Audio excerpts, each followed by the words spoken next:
You don't have to look far to see the moral decline and decay that's happening in America today. But is it possible to predict and know what is going to happen next? Today I have Jonathan Cahn joining me on the show to unpack the battle that is happening in the spiritual realm and what that means for you and your future.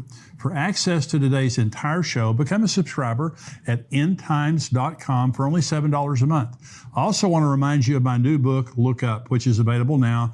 Just visit the link below to purchase it. I'm Jimmy Evans. Welcome to the Tipping Point Show.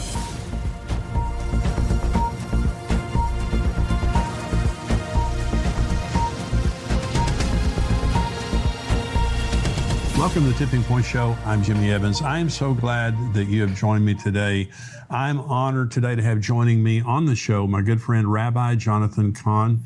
He's a New York Times bestselling author of many books. He leads Hope of the World Ministry. It's an international outreach of teaching, evangelism, and compassion projects for the world's most needy. He also leads the Jerusalem Center, Beth Israel, a worship center made up of Jews and Gentiles, people of all backgrounds, just outside of New York City in Wayne, New Jersey. He's joining me today to talk about his newest best-selling book, Return of the Gods. Rabbi, thank you for joining me today. Great to be with you, Jimmy, always. Well, you are my favorite author, period. Beginning with The Harbinger that just absolutely blew my mind. In every one of your books, I mean, I tell all of my friends, you just have to read them. They're just the best thing in the world. Return of the Gods, when you were with us last year at our prophecy conference, you're going to be with us again next September at the prophecy conference. You talked about the Return of the Gods, and it's the most current thing that I can think of that's happening in the world. And that's what I believe your gift is that God speaks to you concerning the big picture of what's happening, but like beginning with The Harbinger, what was happening in America at that time. But now the Return of the Gods. So talk about, what does the book, The Return of the Gods, what does it reveal? Yeah, what is happening in America, it's been accelerating, and even non-believers are saying this is crazy. Even classical liberals are saying this is crazy. The transformation that is happening to our culture, our schools, our children, it is something that actually goes back, and this is what the Return of the Gods opens up. Could this actually go back, number one, to the Bible, of course, and then to the tablets of Mesopotamia? Could what we are witnessing, could this be linked to what the Bible actually warns us about? Could what we talk about as gods, there's fiction, of course, and it's mythology, but could there be something real to them? And does the Bible actually say that? And what would happen if these entities behind the gods came back to America? What would happen if we turned away from God? What would happen to America? What would happen to the world? Well, it's happening. And, it is affecting everything. Everybody who's watching is dealing with it. It doesn't matter who you are, you're dealing with it. And what if we could actually identify these gods or entities or principalities? And is there hope? What do we do? How do we deal with it? Where is it going? What do we need to know as believers? So that is what the Return of the Gods opens up. And as you said, I do believe that I needed to do it for now. I mean, this is during the lockdown. I said, this has to be now. I knew it was going to be controversial, but I knew I had to do it now. And so, I believe we are all dealing with it right this moment. Well, it's oppressive. It's, when it says that Lot's righteous soul was vexed, I think a lot of believers feel that way today. I read in the paper this morning that there was a teacher this week fired in California because she would not lie to a student's parents about her sexual orientation. And they fired her and said, because you will not align with the values of the state of California in protecting this, transgender rights and whatever, we're going to fire you. It's the crazy stuff like that is happening every single day. So talk about the mystery of the spirits and what that has to do with possession, because that's what we're talking about. Yeah. Well, the Bible speaks about the gods quite a lot. And one of the things people don't realize, it says something that many believers kind of just go right over. In Deuteronomy and also in the Psalms, it said, when it speaks about the gods, it uses a Hebrew word called the Shedim. Shedim means literally spirits, means so when they were worshiping the gods, they're actually worshiping or serving the Shedim, spirits with this is with will, with volition, with consciousness. That's what it's saying. Behind the gods were actually spirits. Now, when this was translated into Greek and went into the New Testament, the word for shedim was daimonia. We get the word demon from it, demonic from it. So when Paul says the pagan world, they're worshiping, the demonic, the daimonia, it's saying that it's not just mythology, that behind it there are dark spirits. And you think, like, what would the Bible says, it speaks about the reality of this. We ignore it at our peril. What would happen, what would be more natural for such a spirit to do than to get the worship of God away from God and to itself. So everywhere in the world there were gods, and behind the gods are spirits. So if the pagan world was given to the gods, that means they were also given to the spirits. And when you look at the pagan cultures, you see the exact same signs, manifestations of demonic possession that the Bible speaks about. It's all over. But then something happened, and what happened was Jesus happened, and what happened was the gospel went into the world, and so what happened? So when you look at the first centuries and you look at the book of Acts, you see it's a clash. It's a clash of spirits. Why were the believers thrown to the lions in the early days? Because of the spirit. They would not bow down to the gods. If that's the only thing they had to do was offer incense to the gods. They didn't. So you have this gigantic clash, and it's a clash of spirits. You have the power of God coming into the world of the gods. You have the power of the spirit coming into the world of the spirits.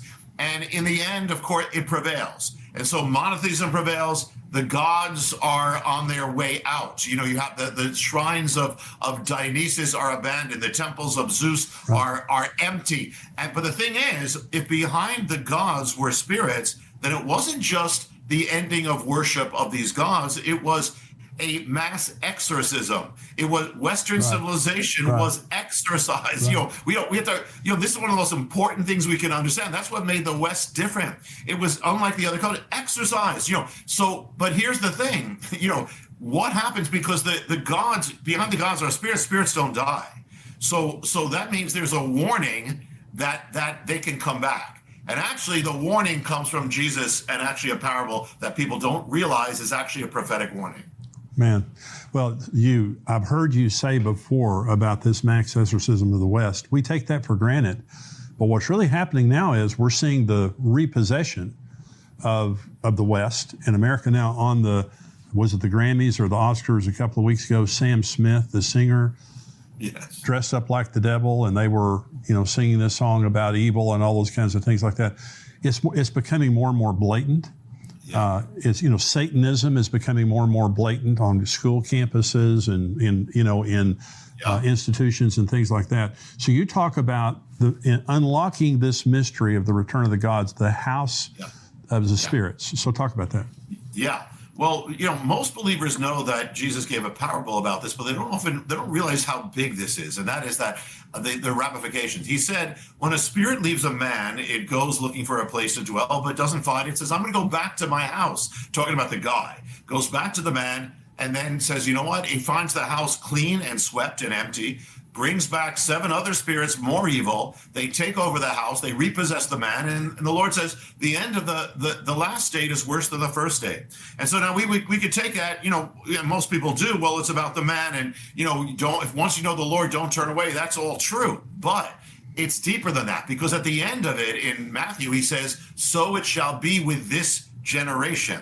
He's not talking about just one man. He's talking about an entire generation, a culture. Cultures can be possessed. Cultures can be delivered, civilizations can be repossessed. So the warning is this: when you take it to its ultimate, if our civilization was delivered of these things, paganism, delivered of all these things, well, the warning is that any nation, any civilization, any culture that has been delivered of these things and then turns away from God, empties itself of God, those spirits that were cast out of it will come back into it. Wow. Those ancient spirits that we talk about from the beginning of the age, those same ones will come back into it.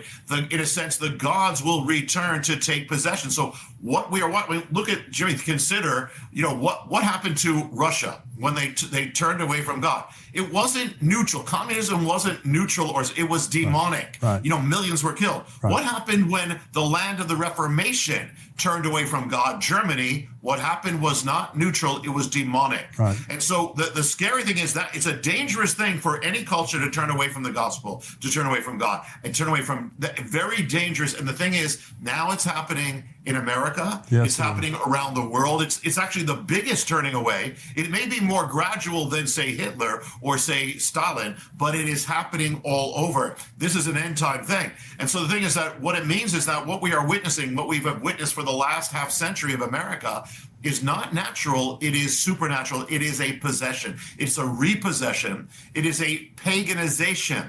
Everything that's been happening is moving in the realm of paganization, because in the end, it's either the gospel or it's paganism. That's right. There's no middle ground. And we should, what's happening now is kind of shocking. You just said what happened on the Grammys. It's always like, what's the next darkness they're going to go to? But this is all part of paganization. So we are witnessing something very big, and it's affecting everything. Well, you see the reversal of Roe versus Wade last summer, and riots break out, and now you have states trying to codify. You have the United States House and Senate trying to codify abortion and say this is a basic human right that we have.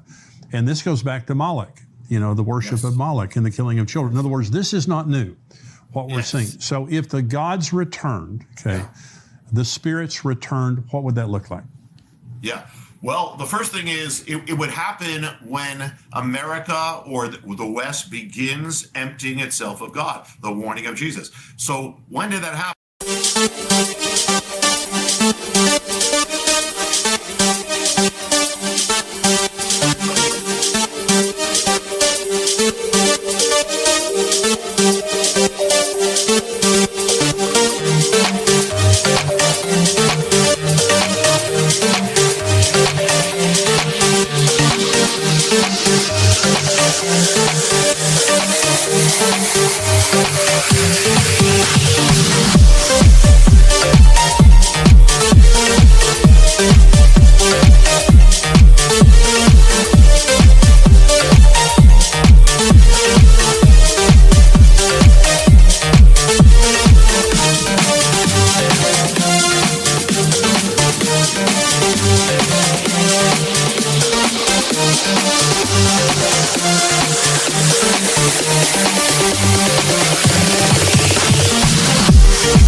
Well, it happened particularly blatant. It began in the early 60s. We began the removal of God. Started with prayer out of school. Let's just think, well, it's going to be a little thing. It's not a little thing. When you separate God from the children, you're separating God from the future. And everything that's happened now began then. And so, and when you look at it and look at the warning, Jimmy, of that the Lord gave, it's saying that you empty the house of God, it's not going to stay empty. So here you take God out of the schools and God out of the children. Look what now has come into the schools. Look what has come into the children. And this is it's all like clockwork. It had to happen because once you do this with God. So the thing is that the question is, which gods? Well, when you look at when Israel, the only test case we have in a sense is Israel. When Israel turned away from God, they went after other gods. Other gods took over the culture, ultimately destroyed them.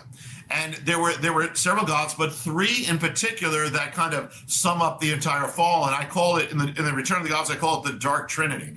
The first one is called the Possessor, and that is exactly what his name means. In the Hebrew, the word is Baal. We call him Baal, but that means the possessor, the master, the owner, the Lord. And so what happens is he's the one who basically, as soon as the culture begins to turn, he in Israel, he drove God out of, the Spirit seeks to drive God out of everything, drive God out of the public squares, out of the culture, out of the government. Well, that's exactly what's been happening step by step since the 60s. But also the Bible says he caused Israel to forget God. And so here we are watching a nation that once knew God, once actually had had its teachers in public school leading all of its children in the Lord's Prayer. We can't even remember that, America. Forget remembering God. We can't even remember that we once were that nation. And so we see that happen. It also says that he caused Israel to basically turn away from the commands or ways of God. Well, we've been watching that overturn since the 60s, has not.